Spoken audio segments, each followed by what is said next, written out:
As soon as Kevin Durant was acquired by the Phoenix Suns, many people, including myself, looked at that team as the best team on paper and felt there's no reason they shouldn't win the 2023 NBA championship.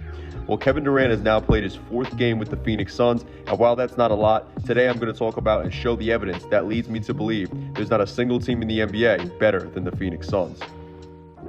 Also, if you guys enjoy the video, then make sure to give it a like as it helps out a lot. And if you enjoy the NBA, then make sure to hit that subscribe button and notification bell.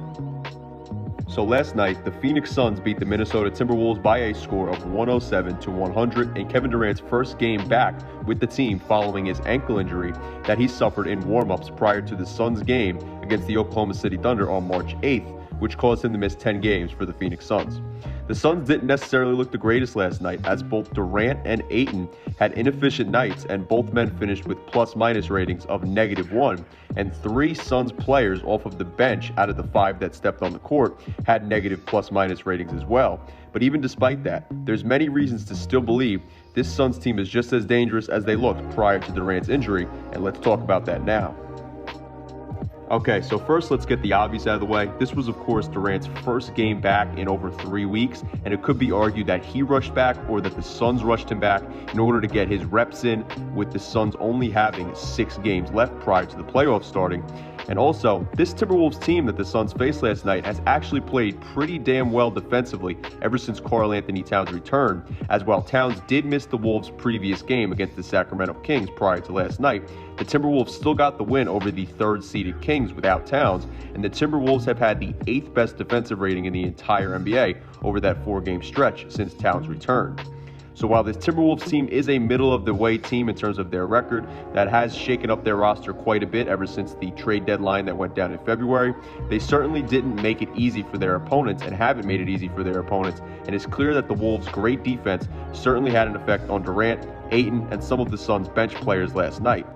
So the Suns clearly played a pretty good defensive team last night, and while their faults shouldn't be excused, they can definitely be understood a bit when you look at how well Minnesota has played defensively as of late. Even despite that, I want to look at the impact that Kevin Durant has made since arriving in Phoenix. If we look at the Suns as a team for every minute played without Kevin Durant for the entire season, the team has an offensive rating of 115.25, a defensive rating of 113.95, which gives them a net rating of 1.31, compared to the 127 minutes with Kevin Durant, where they have an offensive rating of 122.57, defensive rating of 105.88, for a net rating of 16.69, which is of course much better than the 1.31 net rating that they have without Durant. If we look at the Suns in just games where Durant has played, they have an offensive rating of 118.75, a defensive rating of 116.75, which gives them a net rating of 2.60 without Durant on the court in those games, versus a net rating of 16.69, which we just saw with those numbers before, due to a 1.2257 offensive rating, a 105.88 defensive rating, like I also just showed earlier. The team has also shot better with Durant on the court, and their opponents have shot worse with Durant on the court than when he was off the court as well. So if that doesn't show you that the impact that Durant has made on this team has been big, then I'm not too sure what will. Now, let's look at the best and most efficient 5-man lineups in the NBA this season.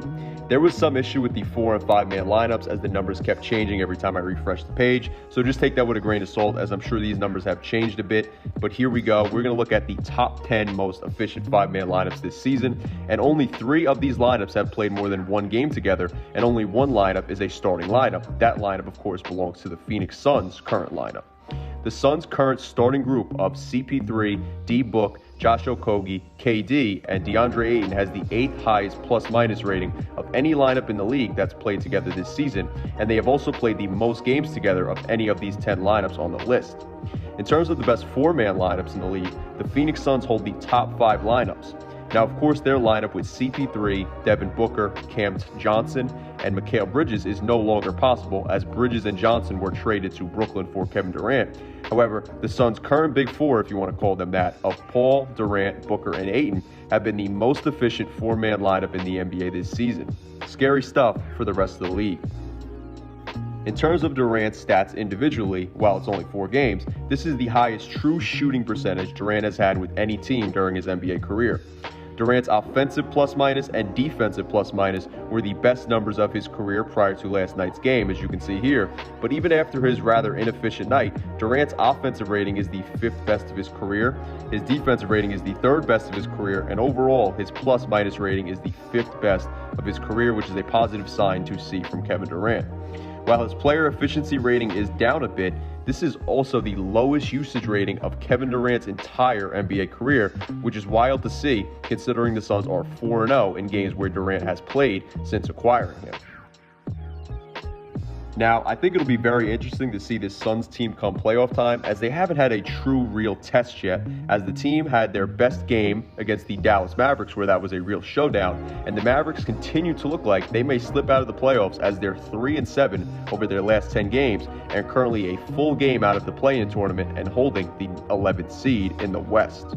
However, even despite an inefficient night from 2 of their top guys, the Suns pulled out the win last night, and their top 4 still holds the best efficiency rating of any 4-man lineup in the NBA. And with that said, they should be able to get the job done when the playoffs begin in 2 weeks. As of right now, the Suns would face the LA Clippers in the first round of the 2023 playoffs, which would be an absolutely incredible first-round matchup. However, with 6 regular season games left for the Suns and Warriors, as well as 5 games remaining for the LA Clippers, the Suns might end up with an even tougher first-round matchup, as the Warriors are only a game behind the Clippers for the 5th seed in the Western Conference. So the Suns would have their work cut out for them regardless, but with that roster, there's no reason they shouldn't be able to handle their business and win the Western Conference if they can remain healthy for the 2023 playoffs, which is a question in of itself, as both Ayton and Durant have dealt with unlucky injuries as of late. So those are my personal opinions on this Suns team. However, I want to know what you guys think about this Phoenix Suns team, their chances in the 2023 NBA playoffs, or anything we talked about in the video or having to do with the Phoenix Suns down below in the comment section. So let me know your thoughts down below. If you like the video though, then make sure to give it a like, as it helps out a lot. And if you like the NBA, then make sure to hit that subscribe button and notification bell. That way you stay up to date with all the future content on my channel. Anyway, thank you guys so much for watching. I'm SCJ and I am out. Peace.